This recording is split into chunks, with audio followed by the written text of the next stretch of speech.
Baik, terima kasih atas kesempatannya. Perkenalkan, nama saya Sukma Wijayanti dengan NIM 516. Di sini saya akan menjelaskan tentang pengertian ekspor dan impor. Jadi yang pertama adalah ekspor.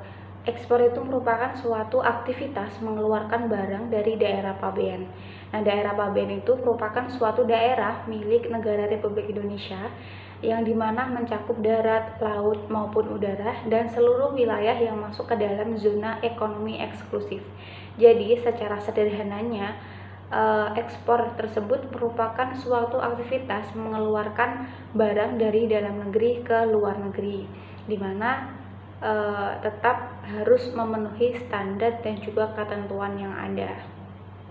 Nah, ekspor ini umumnya dilakukan oleh negara yang memang kebutuhan di dalam negeri tersebut sudah terpenuhi, namun tetap bisa menghasilkan barang yang banyak sehingga dikirimkan ke negara tujuan. Nah, negara tujuan ini biasanya memang karena tidak bisa memproduksi barang tersebut dan juga mungkin memproduksi tetapi jumlahnya itu masih tidak bisa memenuhi kebutuhan di negara tersebut.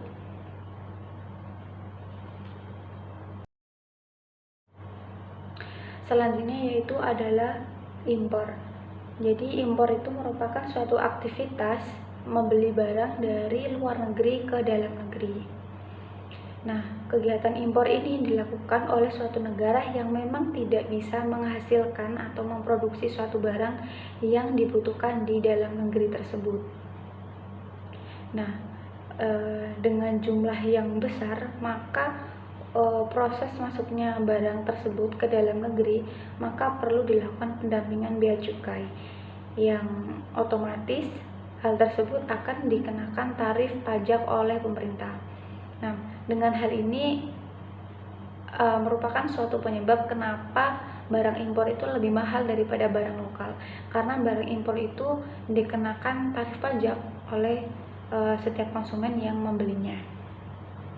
Namun tidak semua barang itu bisa ataupun diperbolehkan masuk ke dalam negeri. Tidak semua barang bisa diimpor karena memang ada peraturan dan juga standar tertentu dari pemerintah.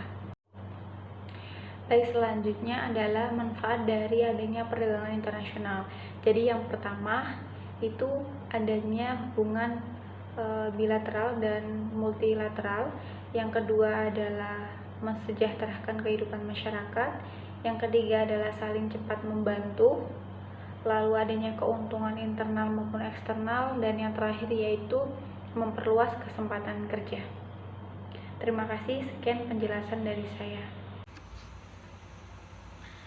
Terima kasih atas kesempatannya. Saya Jan Zakia Permana dengan NIM 2018 210629. Di sini saya akan melanjutkan presentasi dari teman saya, yaitu strategi ekspor dan impor. Yang pertama yaitu adalah strategi ekspor di Indonesia.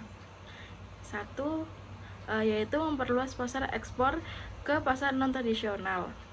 Indonesia memiliki kesulitan dalam melakukan head-to-head dengan negara yang secara umum mampu mengungguli nilai ekspor, seperti negara tradisional di kawasan Asia seperti Tiongkok, Jepang, Korea Selatan.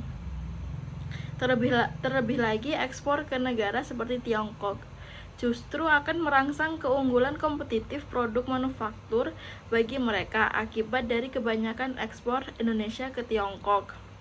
Alternatif lain yang dapat dilakukan agar secara nilai tidak terlalu jomplang, yakni dengan gencar-gencarnya melakukan transaksi ke negara non-tradisional seperti satu, kawasan Amerika Selatan seperti Brazil, Argentina, dan Kolombia. Yang kedua yaitu kawasan Amerika Utara.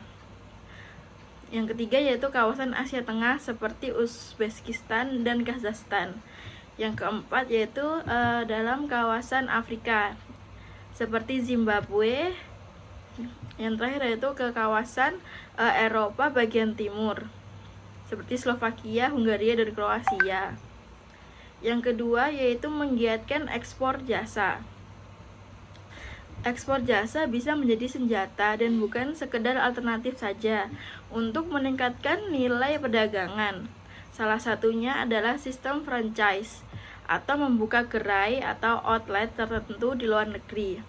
Tidak harus sistem franchise, namun pada intinya adalah membuka usaha di luar negeri yang sebelumnya sudah terbukti menghasilkan profit di Indonesia dan memiliki manajemen usaha yang sangat baik.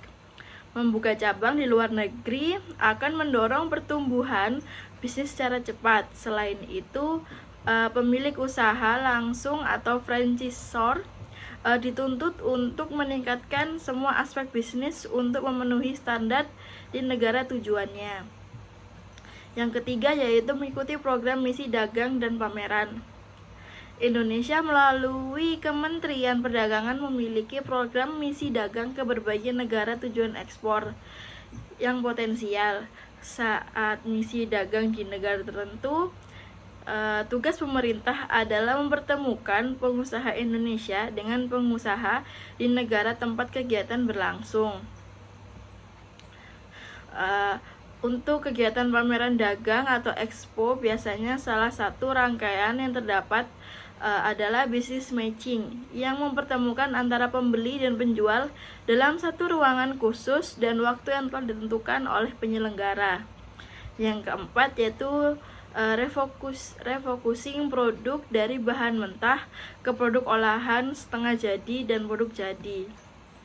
Mayoritas produk Indonesia adalah komoditas seperti CPO, karet, batu bara, coklat, dan sebagainya, serta masih terkonsentrasi di negara tujuan ekspor tradisional seperti Amerika Serikat, Tiongkok, Eropa, dan yang lainnya. Kelemahannya adalah industri manufaktur sebagai lini yang mampu memberi nilai tambah terhadap suatu produk belum cukup kuat. Hal ini dapat teridentifikasi dengan ciri-ciri sebagai berikut. 1. Sebaran industri belum merata di daerah.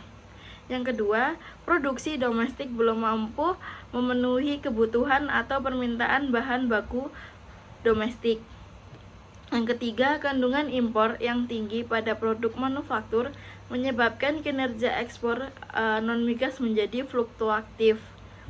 Yang keempat yaitu kandungan impor yang tinggi menyulitkan perencanaan dan pengendalian biaya produksi untuk mewujudkan perusahaan yang efisien serta produktif. Selanjutnya adalah mengoptimalkan free trade agreement atau perjanjian perdagangan bebas. FTA ini merupakan suatu perjanjian perdagangan bebas yang dilakukan antara suatu negara dengan negara lainnya. Umumnya benefit dari FTA ini untuk pelakunya adalah soal tarif bea cukai. Bea masuknya bisa didapat hingga 0% untuk produk yang disepakati dalam perjanjian negara internasional atau PPI. Yaitu strategi impor di Indonesia. Di Indonesia untuk melakukan pengendalian impor menggunakan strategi substitusi impor, yaitu kebijakan untuk memproduksi barang-barang yang diimpor. Tujuan utamanya adalah penghematan devisa. Jika tahap substitusi impor terlampaui, biasanya untuk tahap selanjutnya menempuh strategi promosi ekspor. Adapun keuntungan strategi industri substitusi impor antara lain 1. Menghemat penggunaan devisa impor. 2. Menciptakan lapangan kerja yang luas bagi masyarakat. 3. Transfer teknologi atau alih teknologi. Yang keempat, menjamin stabilitas harga atau menstabilkan harga jual. Yang kelima, menjamin ketersediaan barang-barang hasil substitusi impor di pasar. Yang keenam, perluasan pasar. Yang ketujuh, membuka pasar-pasar kecil. Yang kedelapan, dunia perbankan semakin berkembang. Dan yang terakhir yaitu transportasi atau pengangkutan berkembang.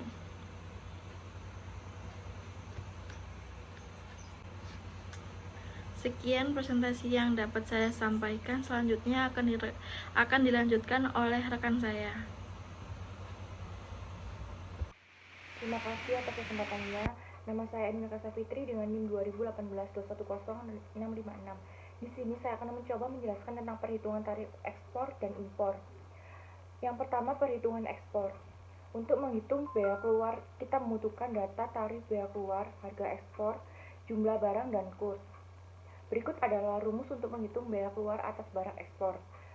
Bea keluar, tarif bea keluar dikali harga ekspor dikali jumlah barang dikali kurs. Perbedaan utama perhitungan bea masuk dan bea keluar adalah pada data harga ekspor.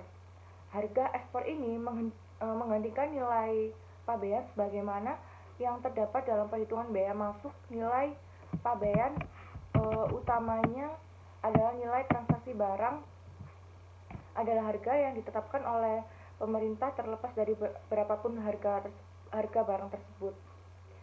Yang contoh perhitungan bea keluar atau ekspor.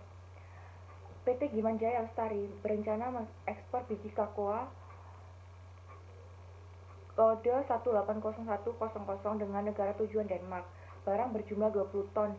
Harga barang adalah 2.000 US dollar per ton. Untuk pengiriman pertama yang berjumlah total 20 ton diterbitkan invoice dengan total harga 40 US dollar. Kurs Menteri Keuangan untuk 1 US dollar adalah setara dengan 10.000 US dollar. Tarif bea keluar sebesar 5%, harga ekspor sesuai KMK adalah sebesar 2,085 per metrik ton. Berapa besarnya bea keluar yang harus dibayar oleh PT Gimanjaya Lestari?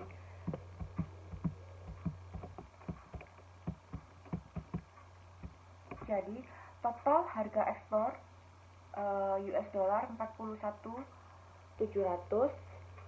Caranya yaitu dengan harga ekspor dikali dengan jumlah barang. Lalu untuk menghitung total harga ekspor dikali kurs, totalnya 417.000. Untuk menghitung bea keluar, total harga ekspor dikali dengan tarif bea keluar, totalnya 20.850. Dapat dilihat bahwa pada perhitungan di atas, meskipun ada barang transaksi, harga referensi, dan harga ekspor yang digunakan untuk menghitung bea keluar ditetapkan oleh Menteri Keuangan. Baik, selanjutnya saya akan memberikan contoh perhitungan impor. Misalnya, berkenaan dengan penurunan nilai de minimis di atas, pemerintah juga melakukan rasionalisasi besaran tarif apabila sebelumnya besaran tarif yang dikenakan untuk produk impor di atas sebesar 75 US dollar adalah sebesar 27,5% hingga 37,5%.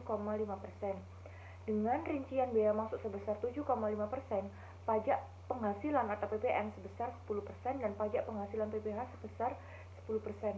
Untuk yang memiliki NPWP dan 20% yang tidak memiliki NPWP. Saat ini besaran tarif yang berlaku adalah sebesar 17,5%. Misalnya, besaran tarif sebesar 17,5% merupakan total dari bea masuk sebesar 7,5%, pajak pertambahan atau nilai PPN sebesar 10% dan pajak penghasilan 0%. Dikecualikan dari tarif impor di atas adalah untuk produk tekstil, tas, dan sepatu. Untuk produk-produk tersebut ditetapkan tarif yang berbeda, yaitu bea masuk sebesar 15-20% untuk tas, 25-30% untuk sepatu, dan 15-20% untuk produk tekstil, sementara PPN sebesar 10% dan PPH 7,5%-10%. Lalu di sini saya akan menjelaskan tentang perhitungan bea masuk atau impor. Setelah disesuaikan dengan nilai tukar sesuai ketentuan yang berlaku, diketahui keseluruhan harga barang yang diimpor adalah 283.500. Perhitungannya adalah sebagai berikut. Harga barang misalnya 283.500, untuk bea masuknya ada 7,5% dikali harga barang, yaitu sejumlah 22 juta. Untuk PPN-nya sendiri 10% dikali harga barang ditambah bea masuk. Jadi harga barangnya tadi 283.500 ditambah dengan 22 juta. Hasilnya yaitu 305.500. Jadi untuk PPN-nya dibulatkan langsung menjadi 31 juta. Untuk PPH-nya sebesar 0%. Harga barang setelah bea dan pajak impor hasilnya yaitu 336 juta 500. Sekian, terima kasih.